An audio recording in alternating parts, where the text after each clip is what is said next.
Okay, so welcome to chapter 5, the summary. And the title is Survival versus Creation. So before I dive into the chapter, I want to quote our wonderful Dr. Joe. He says, "We cannot create a new future by holding on to the emotions of the past. We have to break the habit of the person that we were in the past. We're creating a new you, a new me for a new future." Okay, just to summarize, to remind you what you learned, what we covered, what I shared in chapter 4. It is necessary to overcome time to manifest the future you want. It was all about time in chapter 4. Reprogram your mind by focusing on your vision for your future rather than your record of your past. Forget the past. We have no interest in it. Feel the emotions of that future reality as if it was happening now. Honestly, guys, we're like a machine. It's incredible. That's the more I was reading, I thought, wow, we really are like machines. And when we generate those feel-good emotions and we feel lighter, and then we have a higher vibration, and then the magic happens. So it's all about, redirecting your thoughts away from the past to a future that fires you up, or the present moment, and feeling gratitude and those high level emotions like love, etc., surrender, acceptance, those emotions in the present. Okay. When we live in survival, when we knock the body out of chemical balance, that's called stress. When a perceived threat happens, the sympathetic nervous system activates the adrenal glands to mobilize lots of energy. Adrenal glands, which are above the kidneys and your lower back. And from there, they mobilize lots of energy. The adrenaline courses through your body, and you go into fight or flight mode. Humans have the capability of doing it just by thought alone. Animals, to our knowledge, apparently do not by thought alone. They need a predator. They need something, they can't just suddenly, like us, think of a past memory and get this trigger. So for humans, it can be turned on in anticipation of a future event or by revisiting an old memory. Future event, fear, old memory, resentment, anger, etc. The consequence of living in long-term stress is illness and lack and poverty, and just it's a bad outcome. So the stress response. Most of our feelings are driven by the strong hormones of stress and survival. That's the way we're conditioned as humans. Then we focus on the big three. Remember the big three? The body, our environment, and time. We begin to define ourselves within the confines of the physical realm, the third dimension, the 3D reality. This results in us becoming less spiritual, less conscious, less aware, and less mindful, the more we're focused on the big three. We become materialists who focus on things. Outer world absorption. Oh yeah, I took a photo of this. I really, I underlined it. I have so many underlines in the book. And then I thought, oh, I want to share that. So here it is. Our identity becomes wrapped up in our bodies. We are absorbed by the outer world because that is what those chemicals force us to pay attention to. Things we own, people we know, places we have to go, problems we face, hairstyles we dislike, our body parts, our weight, our looks in comparison to others, how much time we have or don't have. You get the picture? And we remember who we are based primarily on what we know and the things we do. So Dr. Joe refers to it here as identity. This is something that I've been calling ego for years. This is our ego. When, we're very much in our ego when we're absorbed by these outer world things. Living in survival causes us to focus on the 0.0001% instead of the 99.99999%. Remember in chapter 1, the atom is only 0.00001% matter and the rest is energy. So why would we focus on the teeny, teeny, weeny part that is matter when energy is what we are in the quantum model? Who you really are. You are a consciousness connected to a quantum field of intelligence. As a materialist physical self, we become disconnected and separate from the universal field of intelligence. Why do we shut that out? It's hopefully after listening to this or watching this, you'll be really mindful about that. We want to be connected to the universal field of intelligence all the time. The more we live impacted by stress hormones, the more their chemical rush becomes our identity.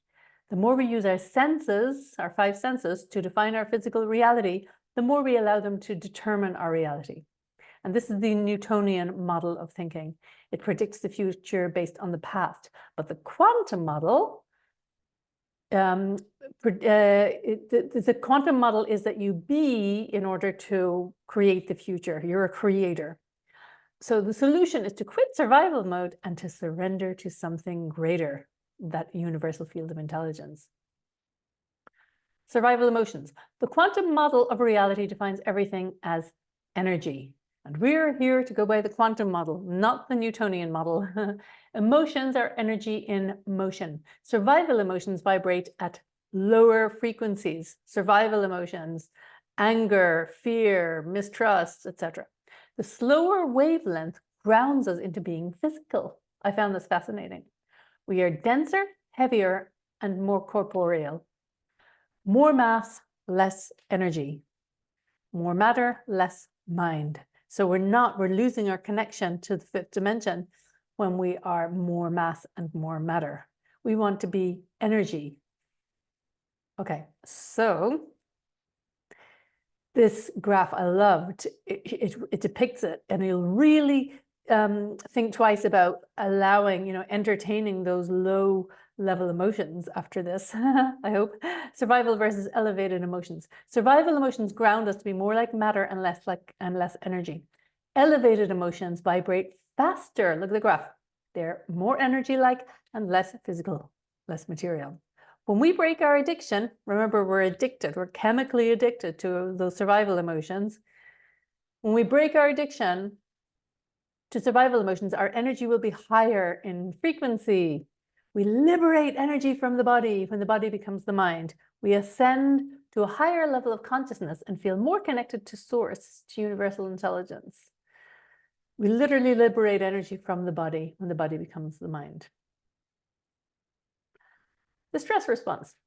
When the stress response is turned on, chemicals rush into our system, and that rush becomes addictive. We become subconsciously addicted to our problems, unfavorable circumstances, and unhealthy relationships. Now, that's why, when you hear about, or maybe you have been there, people return to relationships that are dysfunctional and toxic, and people say, why did they return to that relationship?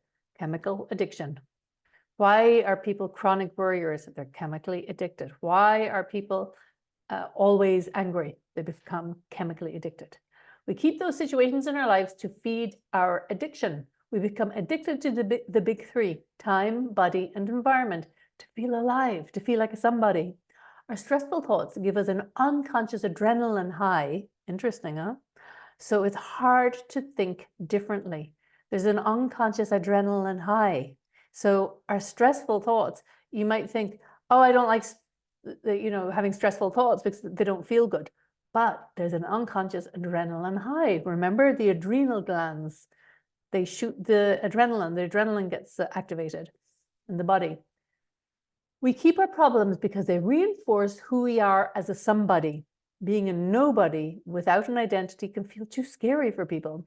I have witnessed that actually, where I share about consciousness and dropping our ego, dropping our identity, and going behind the thoughts, behind the mind, behind becoming a nobody basically, and people can get very scared of that because it's like, yeah, who am I? If I'm not that, who am I?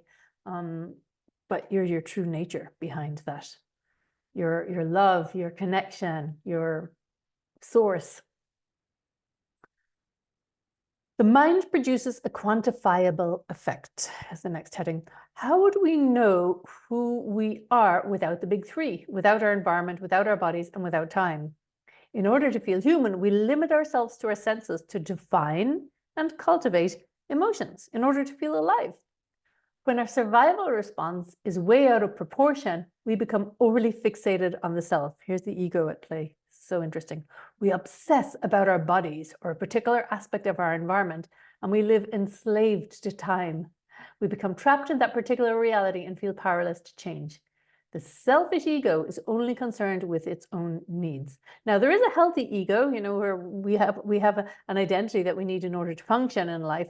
But when we become overly self-absorbed and overly focused on the big three, then the selfish ego comes out to play. And it's only focused on its own needs. So the solution is to think greater than yourself. As long as we cling to the hormones of stress, our bodies react as though we are still experiencing the long ago events that first caused us to embrace the emotions. The solution? Signal your genes in beneficial ways and condition the body into an elevated emotional state ahead of the actual experience. This is the quantum model. Ahead, you feel it, you be it before the experience. The body can change through thought alone. Isn't that exciting? And there is so much evidence. If you're doubting any of this, just go to YouTube, type in Dispenza testimonials, and watch one testimonial after the other of people who have miraculously healed. This is how they did it. They got beyond themselves. They overcame themselves. They broke the habit of being themselves. And here's the story of one of them. This is in chapter 5, Bill, the roofing contractor. So he was full of resentment, putting everyone else's needs first. He kept deferring his dreams. His father was unwell, and suddenly he had to take care of his father. And he just, others came before him all the time. So he developed an emotional response pattern for bitterness. It became memorized. It dominated his personality and became an unconscious program. His state of being signaled the genes that caused disease. The genes that caused disease got turned on. So he got melanoma on his face, malignant melanoma. How Bill recovered.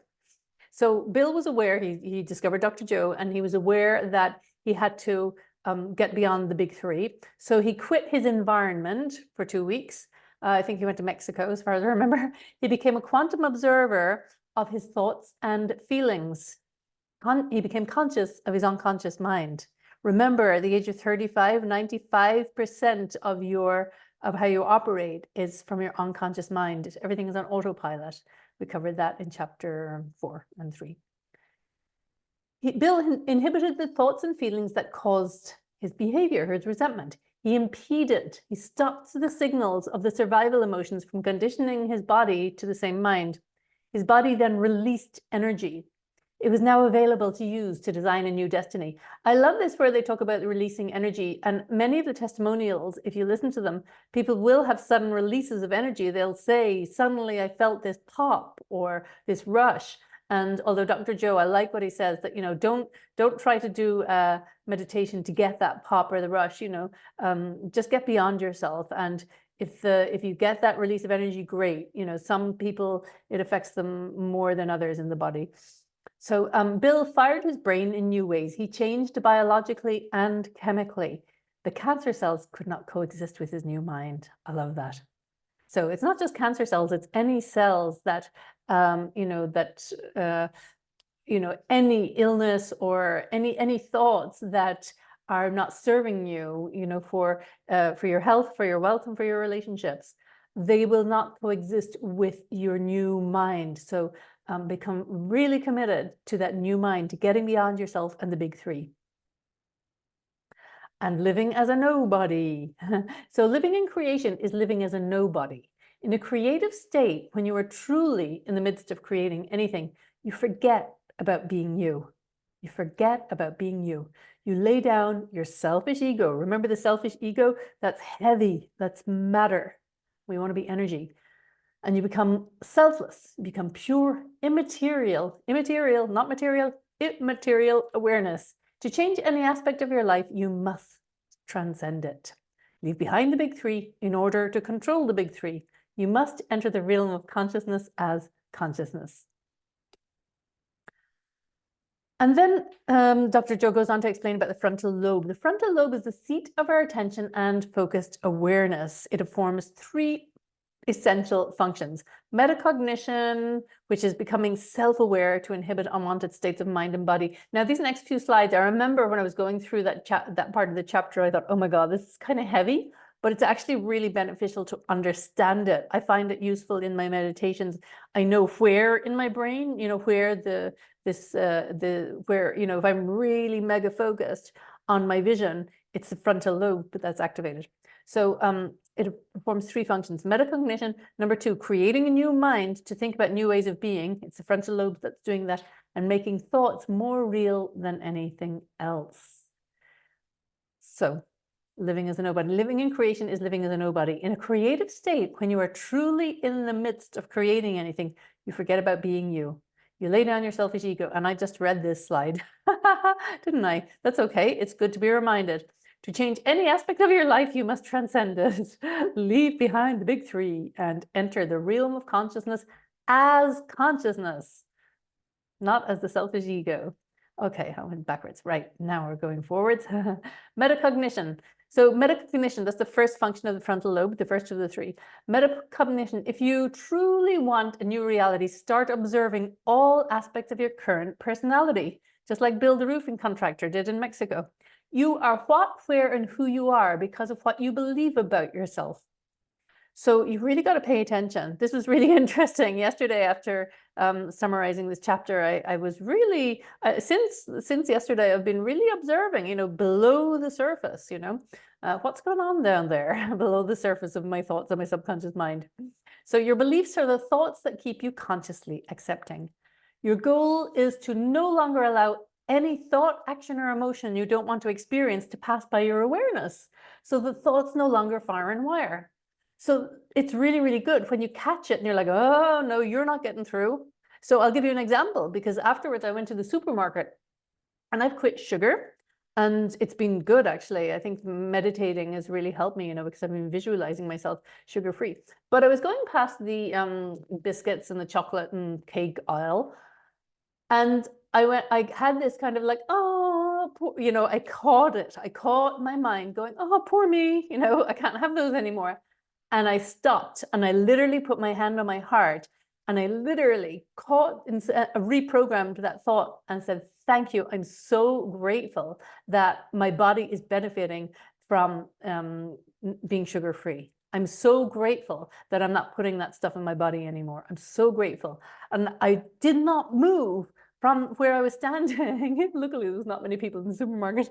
I didn't move from where I was standing until I really felt that, because I didn't want to be feeling any kind of lack or feeling sorry for myself or feeling like I'm missing out on something, because that's not true. I've gained something. I've gained more energy. Look at me. It's Sunday evening and I'm like, woohoo. Okay. I'm giddy, but this work it makes me giddy. It's fabulous. Okay, so I'll read that last part again. Your goal is to no longer allow any thought, action, or emotion you don't want to experience to pass by your awareness, so the thoughts no longer fire and wire, right? Do you get that? So if you're in the supermarket and you're sugar-free or whatever, like catch it. My point is catch it. Whatever, when you catch a thought of lack or anger or resentment, if it's anger towards somebody, feel gratitude. They're your teacher. They're your teacher, because nobody else outside of you has the power to trigger you. And they've come to help you to practice not being triggered by them, and to send them love, and to stay in your own lane, and you manage your own state, right? There's another example. So what you want to do is experience those feel-good emotions, because you want to be energy, not matter, Remember that graph? We want to have those nice waves at the top of that graph. Okay, it takes an act of will, guys, to achieve this. To become familiar with your unconscious states of mind and body takes an act of will, intention, and heightened awareness. If you become more aware, you will become more attentive. If you become more attentive, you will become more conscious. And you're doing this with your frontal lobe, remember? If you grow, your frontal lobe, by the way, is really right in the very front of your brain, yeah? If you grow to be more conscious, you will notice more. If you notice more, you have a greater ability to observe self and others, both inner and outer elements of your reality, right? You want to be aware, slow down. Ultimately, the more you observe, the more you awaken from the state of the unconscious mind into conscious awareness. The goal here is to unlearn who you used to be in order to free up energy to create a new life, If you get the pop, great, but don't don't be focused on the pop. But you know, I'm kind of hoping I'll get it sometime. But I definitely have felt that the energy circulating, and it took me a long time to get there, you know, to really feel it. It's a beautiful, beautiful feeling. So the more that you meditate and the more that you practice, the more that you'll get a feel for it and the more you'll enjoy it. So stick with it. Persistence. Okay. No. Oh, wait, no, back. Right, number 2, this is the second function of the frontal lobe, create a new mind. The goal is to unlearn who you used to be in order to free up energy to create a new life. When we set aside time to think about a new way of being, the frontal lobe engages in creation. That's what we want to be, creators, right? Creators of our reality. It's to remind you, the chapter title was Survival versus Creation. We don't want to be in survival, we want to be in creation, creating a new mind. So open-ended inquiries, questions, which will facilitate this process. Questions like, what would it be like to ... What would it be like to be sugar-free, for example? What would it be like to be really in love with long meditations and to remain focused and my mind really not wandering so much? What would it be like to like manifest yourself being a good meditator? What is a better way to be, is the second question. The third question, what if I was this person living in this reality? So if you're imagining yourself in future where you're very abundant, what if I was that person living in that reality now? How would I be feeling? How would I be acting? How would I be being? The being is what attracts what manifests the reality in the quantum model. And I love this fourth question, who in history, but I would add to that actually, not just in history, they could be living, who in history or who is still alive do I admire and what are their admirable traits? That's a really good one. So then you can see, oh yeah, oh I really, yeah, I'd like, you know, I personally, there's nobody that I can think of that I'd like to be them and have their lives, but there's aspects that I'd like, right? It's like, okay, so you learn from them, you know, you imagine how they are, because that information, the more that you focus on that, that actually literally rewires your brain as well. So if you want to be wealthy, fill your brain with knowledge on the chosen subject. Dr. Joe says this. You need building blocks to make the new model of reality that you want to embrace, building blocks in your brain. New information means new synaptic connections. So inform yourself. Whatever you want to achieve, if you want to be really healthy, so inform yourself. What's that going to feel like? And medically, what's that going to be like? So the new information serves as raw materials to stop the brain firing and wiring the same way. So you stop telling yourself that you're sick, for example, or poor, etc. The more you learn, the more ammo, the more ammunition you have to unseat the old personality. So learning is key. Learning about the person that you want to become. Powerful stuff, guys, isn't it? I love it. So it takes an act of will. This is really important as well. The frontal lobe naturally combines different neural networks together in new ways to create a new model or vision. Once new mind is in place, you see a picture of your vision. And then there's a lovely graph with the frontal lobe as creator, and you probably cannot see it, but it's in chapter 5, and it's nice to study it. How the neural networks are combined in new ways. So knowing that with new information, there's going to be new synaptic connections. And the third and final role of the frontal lobe, making thought, well, it's probably not the only, these are 3 roles that Dr. Joe says, but I bet the frontal lobe has more roles. Anyway, making thought more real than anything else is the third point that Dr. Joe refers to. In creation mode, the frontal lobe is in control. It becomes highly activated and lowers the volume in the rest of the brain. It becomes highly activated, right? When the frontal lobe is turned on and switched on, it becomes highly activated and lowers the volume in the rest of the brain. Guess what that does?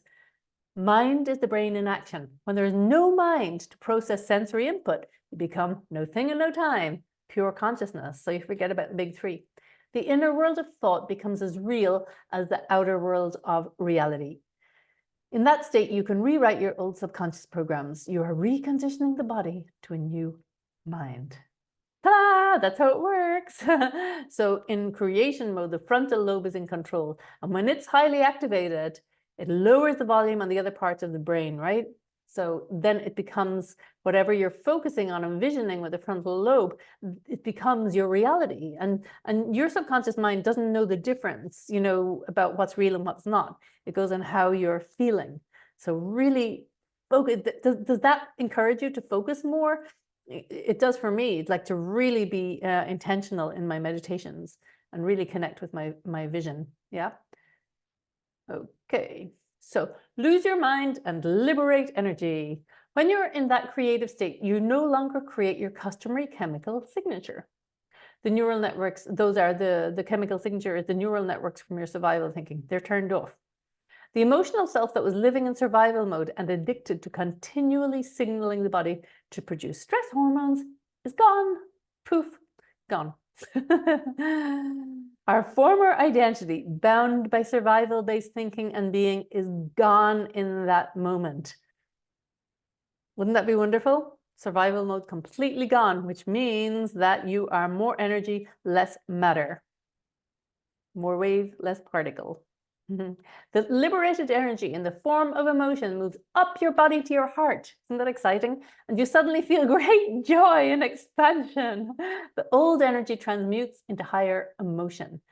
The release heals, the energetic release heals the body and frees the mind.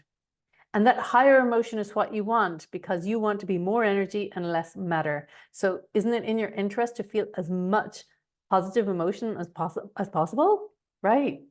Yeah, I'm catching myself and going around having fun with it. And I'm really, you know, yeah, there's a new level of joy there. So, well, I'm just really focusing on it, you know, those higher emotions. And that's the benefit of having this knowledge, you know, from really reading this book. This is not my first time reading Dr. Joe's book, but I guess I didn't read it as in depth. So yeah, I'm really getting it now. Lose your mind and liberate energy. So when you are in that creative state, you no longer create your custom chemical signature. And I just read this slide, so let me go on to the next one. The more you overcome your ego, one of my favorite topics. As you linger in this creative state where you're no longer your identity, the nerve cells that once fired together to form that old self are no longer wiring together.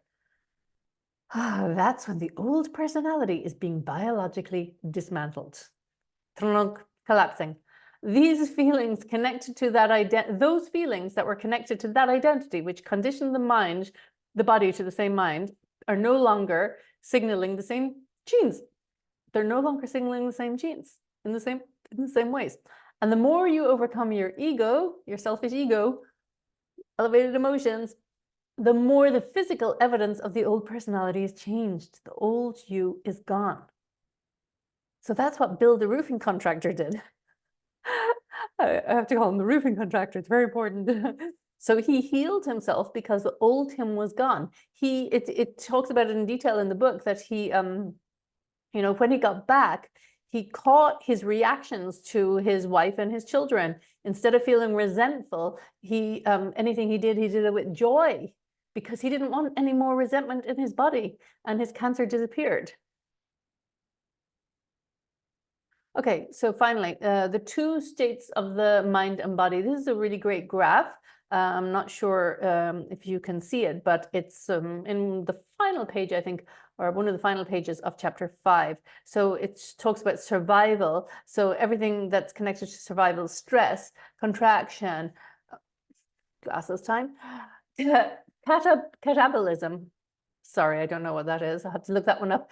Disease, imbalance, breakdown, degeneration, fear, anger, sadness, selfish. These are all low-level emotions that will keep you in matter. Environment, body, time, energy loss, emergency, narrow focus, separate, reality determined by senses. Oh, actually, I should be reading this across because, sorry, let me start again. Because there's survival versus creation. So survival is stress, creation is homeostasis. Survival is contraction, creation is expansion. So catabolism, what you want instead is anabolism. I know exactly what that is. Disease, the opposite of that is health. Imbalance order in creation, order. Breakdown in survival mode, repair in creation mode. Degeneration in survival mode, regeneration in creation mode. Fear, anger, and sadness in creation mode, they are love, joy, and trust. Selfishness in survival mode, selflessness in creation mode. Environment, body, and time in survival mode, no thing, no body, no time. And you'll know those words very well if you've been listening to Dr. Joe's meditations. No thing, become no body, no thing, no, with his deep voice.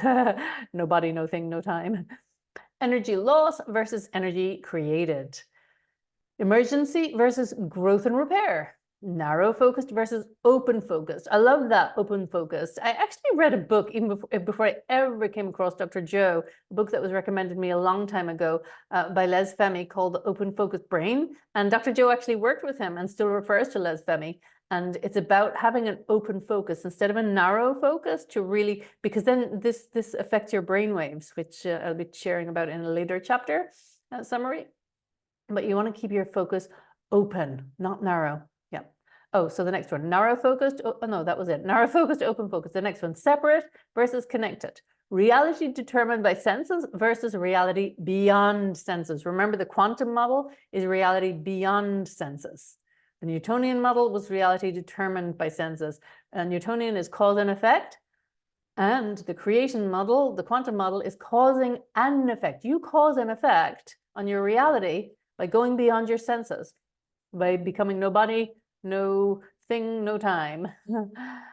Cause and effect versus causing an effect. Limited possibilities and versus all possibilities. Everything is possible. Everything exists now in the quantum field. Incoherence in survival mode versus coherence in creation mode. The known is survival mode and unknown is creation mode. Isn't that cool? I mean, that's a graph to read every day because you want to be in creation mode, right? So you want to choose everything on the right-hand side of that graph or chart. So, and that really does summarize chapter 5. And that chart summarizes chapter 5. So there you go. It's complete. Hope you guys enjoyed that. For me, I'm just like geeking out on it. I absolutely love it. I must say it's taken me a lot longer than I anticipated to summarize the book chapter by chapter, but it's worth it. I would so recommend reading it. And I'm going to be sharing tomorrow a landing page for you to sign up for a free, I'm doing it for free, a 30-day meditation challenge. I'm doing it for free, but in return for you participating in a study and sharing with me your before and your after to do a Dr. Joe meditation every day, a short one or a long one, you decide, and to do 2 minutes of gratitude every day, because gratitude is, it activates your heart and those higher emotions.